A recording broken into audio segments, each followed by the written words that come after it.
ज्ञानोबा माऊली तुकाराम, ज्ञानोबा माऊली तुकाराम. नमस्कार. ज्ञानोबा माऊली तुकाराम जयघोष सुरू आहे. सगळीकडे मंगलमय असं वातावरण आहे. माऊलींची पालखी आळंदीहून निघाली आणि आता पंढरीच्या दिशेने निघालेली आहे. देहूमधून तुकाराम महाराजांच्या पालखीनं सुद्धा आता मार्गक्रमण सुरू केलेलं आहे. Home minister powered by good night power active प्लसच्या या भागात मी आपल्या सगळ्यांचं मनापासून स्वागत करतो. या आजच्या भागामध्ये आज आपण सोलापूर इथे राहणाऱ्या लता लक्ष्मण चव्हाण या माऊलींना भेटणार आहोत. लक्ष्मण महाराज चव्हाण हे कायम कीर्तनामध्ये दंग असतात. तर आज लक्ष्मण महाराजांचंही दर्शन घेऊया. इतक्या मंगलमय टाळ मृदुंगाच्या जयघोषात सगळ्या वारी निघालेल्या आहेत. तर तुमच्या सुखासाठी प्रार्थना करत असताना आता या मंदिरात जाऊन पांडुरंगाच्या चरणी नतमस्तक होऊया.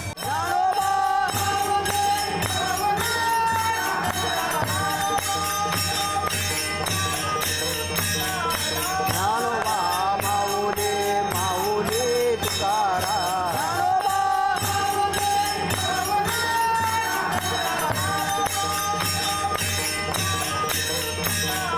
ज्ञानोबा माऊली, माऊली तुकाराम.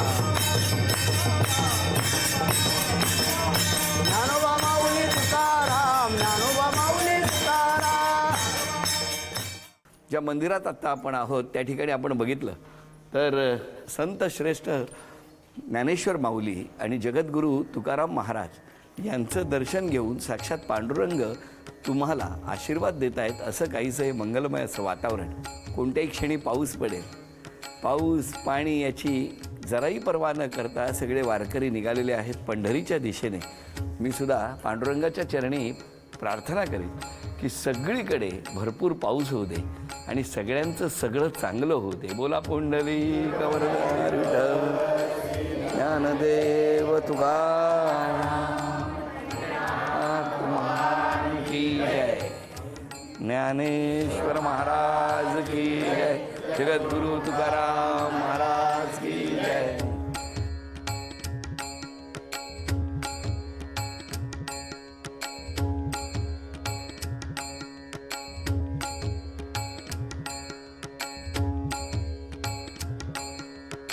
आता सुरुवात करूया आजच्या गप्पांना.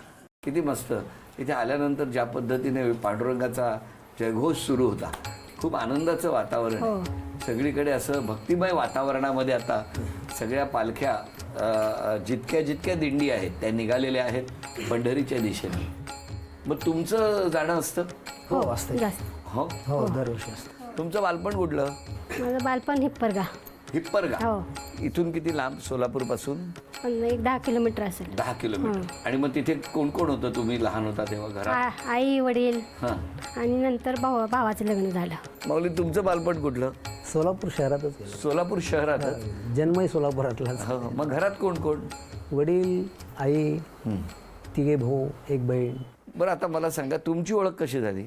आमची ओळख आमच्या मावशी संगट. मावशी होती माझी. ती माहीची मावशी आणि माझी मावशी भजनात येत होते. भजनात येत? भजनामुळे त्याच्यामुळं भेटले. हे पण आले होते का भजनात? नाही नाही नाही नाही म्हणजे भजनात मावशी मावशी भेट. हा ह्यांची मावशी आणि माझी मावशी. भजनाचे किती बघा ना उपयोग आहेत, फायदे आहेत, हो की नाही?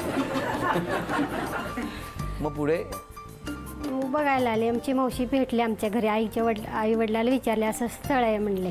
येऊ दे का म्हणले. मग घेऊन या म्हणले. मग आले ते. मग बघितल्याबरोबर हो का? हो. का तेव्हा काही कीर्तन वगैरे? हो करत होतो. तेव्हा करत होते हो कीर्तन? करत होते.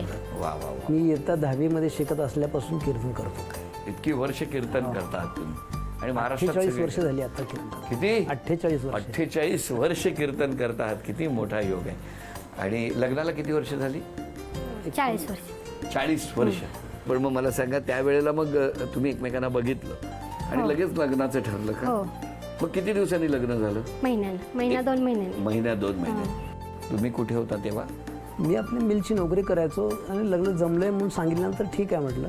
ठीक आहे. हो ना, काय फार हे नव्हतं. हो ना. काय हो हो. मग लगेच उत्सुकतेने भेटावं नाही. किंवा असं काही झालं नाही तुम्ही? लहान होते, मला काहीच कळत नव्हतं. तुम्ही लहान होता हो. तेव्हा त्यावेळेला तुम्ही यांचं कीर्तन कधी ऐकलं होतं का? हो, नेहमी ऐकते. आता नाही, तेव्हा लग्नाच्या लग्नाच्या दरम्यान? नंतर आधी नाही. नाही, पण लग्नाच्या नंतर पहिलं कीर्तन ऐकलं होतं, आठवतं? आठवत नाही. तुम्हाला आठवतंय का हो? कुठल्या कीर्तनाला ह्या आल्या होत्या? लग्न झाल्यानंतर लगेच आषाढी वारी आली होती. म्हणून हळदी निघाल्या नव्हत्या आमच्या. हा. मग ते सगळे म्हणाले आम्ही हळदी निघाल्यात, कुठं होता वारीला? म्हणजे पाऊस पडेल तेव्हा निघेल हळद, म्हणून आम्ही लगेच वारीलाच गेलो आषाढीला. की म्हणजे लग्नाचा महिना कुठला? जूनच होता आणि लगेच लगेच एक 8 दिवसावर वारी आली होती. मग लगेच वारीला निघाली. 25 जूनलाच असं लग्न झालं आमचं. बरोबर. आणि मग वारी आली समोर. मग सगळे म्हणाले आम्हाला हळदीचं अंग आहे, हळदी निघाल्या नाहीत, काय नाहीत, लगेच वारीला निघाला. मी वयाच्या जवळजवळ 16-17 वर्षापासून वारी करतो. मी काही वारी चुकणार नाही, त्यामुळे जे काही राहिला विधी आहे तो रस्त्यात होऊन जाईल म्हटलं. देवदेवच करायला जायचं, दुसरं कुठे जायचं म्हटलं. मग तर तुम्ही गेला हो. त्या वारीला? हो. कुठून कुठपर्यंत? आळंदी ते पंढरी. वारी व्यतिरिक्त कुठे कुठे फिरायला घेऊन जातात? कुठंच नाही. का हो असं? नाही, तसं वारीच्या शिवाय इतर फिरायला नोकरीमुळे वेळ मिळायचा नाही. ती काही सरकारी नोकरी नाही किंवा रजा मिळायची नाही. आणि त्यामुळे अलीकडल्या काळात पिठापूर वगैरे असं जरा गाणगापूर वगैरे फिरून आलो, पण मात्र एरवी कुठे जास्त फिरायला वेळ मिळाला. वेळ मिळाला नाही. अगदी बालाजीला वगैरे जाऊन आलो 1-2 वर्षात. होय ना? हो, जाऊन आलो. काय माऊली, एवढं तर जाऊन आलं. अजून कुठे जायची इच्छा आहे? कुठंच नाही. कुठंच नाही. कायम तुम्ही विठ्ठल नामात तल्लीन झालेले असता. कसं वाटतं? काय असतं? काय सर्व जीवनच त्याला समर्पित झालेलं आहे. त्यामुळे अगदी 10वी नंतरचं शिक्षणसुद्धा माझं बंद झालं ते याच्यामुळेच. ज्ञानेश्वरी आणि वारी या 2 गोष्टीसाठी आयुष्यात समर्पित करायचं ठरवलं त्याच वेळेला, आणि तेव्हापासून आज तागे त्याच मार्गावर आहे. आज इतके सगळे भाविक जे झी मराठी बघतायत, त्यांच्यासाठी एखादं काही म्हणायचं असेल कीर्तनातलं तर काय म्हणा? एवढंच सांगेन मी सगळ्या भाविक भक्तांना की आपण एवढे भाग्यवान आहोत की एक आपल्याला महाराष्ट्र भूमीत जन्म मिळाला, जिथे 28 युगापासून पांडुरंग उभा आहे, जिथे ज्ञानोबा तुकोबांनी भक्तीचं वातावरण निर्माण केलेलं आहे. इथे आपला जन्म मिळाला. ईश्वराचे अनेक आपल्यावर उपकार आहेत. त्याचं स्मरण अखंड ठेवा, एवढंच मी म्हणेन सगळ्यांना. ज्ञानोबा तुकोबांचा उपदेश जो आहे तो आपल्या कानी मनी ठेवा, असंच मी सर्वांना विनंती करेन. आम्ही घरात ना काही चिठ्ठी लपवून ठेवले. हो. तुम्हाला एक एक चिठ्ठी शोधत ती चांदीची जी अन्नपूर्णा आहे तिथपर्यंत जायचंय. हो. काय बघा, पहिलाच क्लू इतका गोड आलेला आहे. विठोबा रखुमाई. चला सुरू झाली.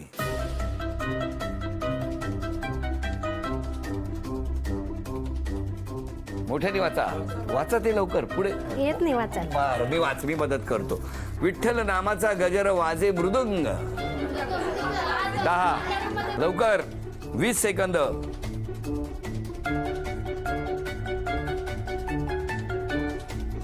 कान्हा वाजवी बासरी.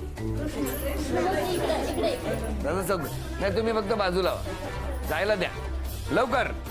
40 सेकंद झाली. 20 सेकंद राहिलेली आहेत. शेवटचा क्ल्यू आहे. 15 सेकंद राहिलेली आहेत. त्या आम्हाला मला टेन्शन आलंय. कुंभार घडवितो घडा. 10 9 8 7 6 5 4. अभिनंदन. चांदीचं नाणं तुम्हाला मिळालं. चांदीचा कुंकवाचा करंडा मिळाला. अभिनंदन. ही चांदीची तुळस तुमच्या घरात आलेली आहे. आणि माऊली, ही चांदीची अन्नपूर्णा सुद्धा तुम्हाला मिळाली. आनंदाच्या वातावरणामध्ये या गप्पा सुरू असताना आता या दोघांबद्दल सांगायचं, कारण त्यांच्याशी आपण गप्पा तर मारल्या, पण तुमचं काय म्हणणं असेल तर आम्हाला ऐकायला आवडेल. तुमच्यापासून सुरुवात. मी त्यांची मुलगी, मोठी मुलगी. त्यांच्याबद्दल सांगण्यासारखं असं काहीही नाही की त्यांनी आमचं संगोपन इतकं छान केलं आहे. कठीण परिस्थितीत सुद्धा मला आईने एवढं छान वागवलं आहे. बाबांनी पण मला खूपच मदत केलेली आहे आत्तापर्यंत घडवण्यासाठी. आम्ही जे आहे आता सध्या त्यांच्या दोघांमुळेच आहोत. अजून कोणी बोलणार असेल? ह्यांच्याकडे आम्ही विचारसागर ऐकला, त्यावेळेसपासून इतकं समाधान वाटतं की आपण संसारात आहोत का परमार्थात आहोत हेच म्हणजे समजत नाही. इतकं संसारात राहून सुद्धा परमार्थामध्ये आनंद मिळतो. आणि दररोजचं 6 वाजता आम्ही दादांच्या घरी येतो. दररोजचं इथं वाचन असतं, प्रवचन असतं आणि विचारसागर असतो, चंद्रोदय असतो. परत जरी जन्म झाला तर ह्यांच्या शेजारी यावं अथवा ह्यांच्या पोटाला जन्माला यावं असं मला नेहमी वाटतं. आमची पूर्वीपासून काही ओळख नव्हती, पण आता या 5-6 वर्षात ओळख झाली तर वाटतं की मागचं इतकं जीवन गेलं ते आपलं व्यर्थ गेलं असं वाटतं. आत्तापासून त्यांच्याकडे चंद्रोदय ऐकला, विचारसागर ऐकला, ज्ञानेश्वरी ऐकली, त्यामुळं असं वाटतं की सतत त्यांच्या शेजारी राहावं आणि त्यांच्याकडून ज्ञान घेत राहावं. आईबाबांबद्दल काही बोलावं मला सुचत नाही. आज माझ्या आयुष्यात मी जो आहे तो त्यांच्या कृपाआशीर्वादामुळे आहे. आज समाजात बघतो तरुण पिढी इतकी बिघडलेली आहे. परमार्थिक क्षेत्रात तरुणांना असं वाटतं की हे म्हातार वयापासून करायला पाहिजे, पण परमार्थात जो काही आनंद आहे तो तारुण्यातच खरा आनंद आहे. त्यांनी मला माझ्या लहानपणापासूनच या परमार्थिक क्षेत्राची खूप आवड निर्माण केली. आज त्यांच्यामुळे मी सुद्धा परमार्थिक क्षेत्रामध्ये जोडला गेलेलो आहे. मी सुद्धा माऊलींची तुकोबारांची वारी दरवर्षी प्रतिवर्षी नियमाने करत असतो. माऊलींबरोबर परतीला सुद्धा वारीला जातो मी. आणि अशा आनंदाच्या क्षणात मी इतका म्हणजे आनंदात काही शब्द नाहीत माझ्याकडं. आणि आज जो काही आहे मी माझ्या आईबाबांमुळेच आहे. त्यांनी माझ्यावरती इतके चांगले संस्कार केलेले आहेत. आज मी सुद्धा उत्कृष्ट मृदंगवादक आहे. कार्यक्रमाला त्यांच्याबरोबर जातो, बाहेरसुद्धा बाहेरगावी महाराष्ट्रात जातो. माझे गुरुवर्य श्री प्रभाकर दादा वागचौरे यांच्याकडनं माझं लहानपणाचं सगळं शिक्षण झालं. आणि पंढरपूरला हरिभाऊ महाराज पाटील मोक्ष पाठशाळा त्यांच्याकडे माझं वारकरी शिक्षण पूर्ण झालं. वा वा. मला तुम्हाला विचारायचं, इतकं सगळं आज बोलताय, हे काही लिखित नाही, हे पोटातून ओठातून मनातून आलेले सगळे शब्द आहेत. अशा वातावरणामध्ये आम्हालाही खूप आनंद वाटतोय तुमच्या सहवासात. म्हणजे आम्ही तर असं म्हणतो की आम्ही कुठंतरी जन्म कुठे झाला रायगड जिल्ह्यात, पुढे आमची कर्मभूमी सगळी मुंबई, तिकडनं आता मी तुमच्या घरात यावं, हा काय संकेत असतात माहीत नाही, पण हे योग आहेत. कदाचित या जन्मात तुमची भेट होणं हेच पांडुरंगाचं सांगणं असेल. तुमचा कार्यक्रम मी कधी कधी वेळ मिळाला टी व्हीवर पाहिलेला आहे.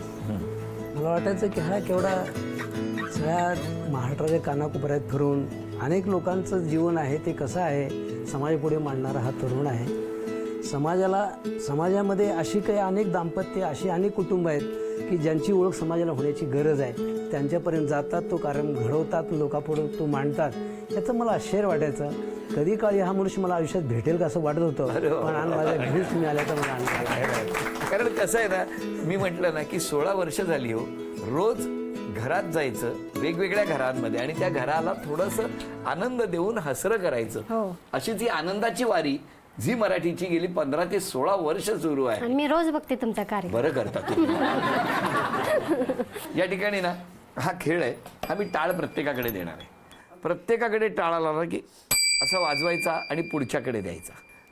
जो अभंग सुरू असेल तो अभंग जेव्हा थांबेल तेव्हा ज्यांच्याकडे टाळ असेल त्यांना एक शिक्षा मिळणार आहे. त्यांनी ती शिक्षा पूर्ण केली तर या माऊलीला बक्षीस मिळणार आहे.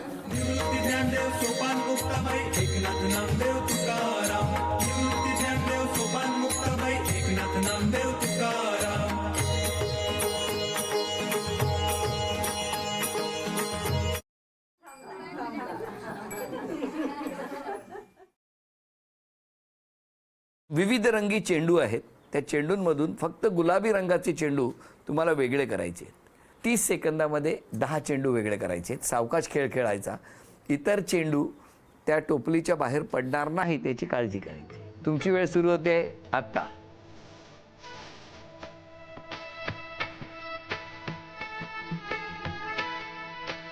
पंधरा सेकंद राहिले. 6 7 8 9 10 सेकंद राहिली. 10 9 8 7 6 आहे 5 4 3 2 1 वेळ वेळ थांबा हो, वेळ संपली. यात किती झालेत बघा. मग कशाला शोधत होता. अभिनंदन, हे बक्षीस तुम्हाला मिळालं. अभिनंदन. झी मराठीकडून ही भेट असते.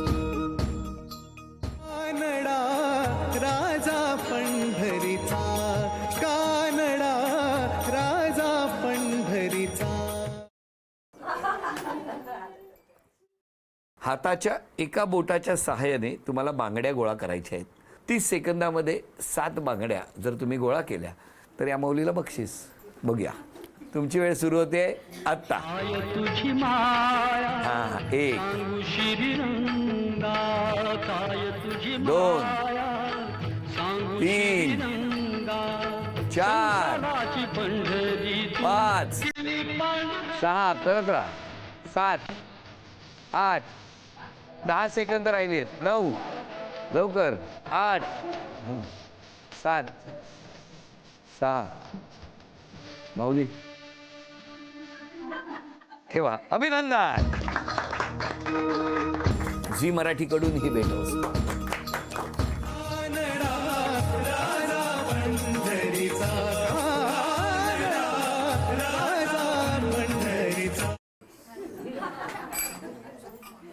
न थांबता 7 संतांची नावं सांगा. निवृत्ती ज्ञानदेव, सोपान मुक्ताबाई, एकनाथ नामदेव, तुकाराम. अभिनंदन. चला हे बघते. अभिनंदन. माऊली, हे सगळी मंडळी खूप चांगली आहेत का हो? हो हे सगळेच? हो. तरी केवढे आरोप केलेत बघा तुमच्यावर. कोणी आरोप केलेत फक्त सांगणार नाही. तुम्ही ना सगळी कामं खूप पटपट करता, भरभर करता आणि त्याचा त्रास तुम्हालाच होतो. आपली कामं दुसऱ्याला करू देत नाही. हो. का? कशामुळे? आवडत नाही. दुसरे काय बरोबर करत नाही? तुमचा स्वभाव आहे ना तो तव्यासारखा आहे. असा तापट स्वभाव आहे. खरं आहे तुम्हाला? हो. हो ना. मला चटका बसायच्या आधी दुसरा आला. कोणी मुक्कामाला आलं की जरा टेन्शन येतं तुम्हाला. चेहरा थोडा गंभीर होतो तुमचा. हो. म्हणजे सगळं व्यवस्थित पार पडेल ना या कल्पनेने, बाकी काही नाही. आणि लवकर गेले की बरं वाटतं जरा. नाही. अरे म्हणजे तसं नाही. बरं, मला तुम्हाला विचारायचं आहे की हे सगळे आरोप आहेत, पण या आरोपामध्ये एकंदरीत सगळ्यांनी सगळं कौतुक केलंय. फक्त एक तापटपणा जो आहे हा जरा, किंवा पथ्य न पाळणं, अशा पद्धतीचे आरोप आहेत. स्वतःमध्ये बदल करायचा असेल तर कुठला कराल आजपासून? चला. राग कमी करा. काय गोड असले. आज क्षमा मागायची असेल तर कोणाची मागा? ह्यांचीच.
झी मराठीकडून पांडुरंग महाराजांच्या घरामध्ये, झी मराठीकडून ही भेट होती. आणि माऊलींना तथास्तु पुणे यांच्याकडून ही पैठणी. अभिनंदन. हसत खेळत रंगलेला आजच्या प्रवासातला बरंच काही देणारा हा आजचा भाग इथेच संपतो आहे. पुन्हा भेटूया अशीच एक पैठणी घेऊन होम मिनिस्टरच्याच पुढच्या. नमस्कार.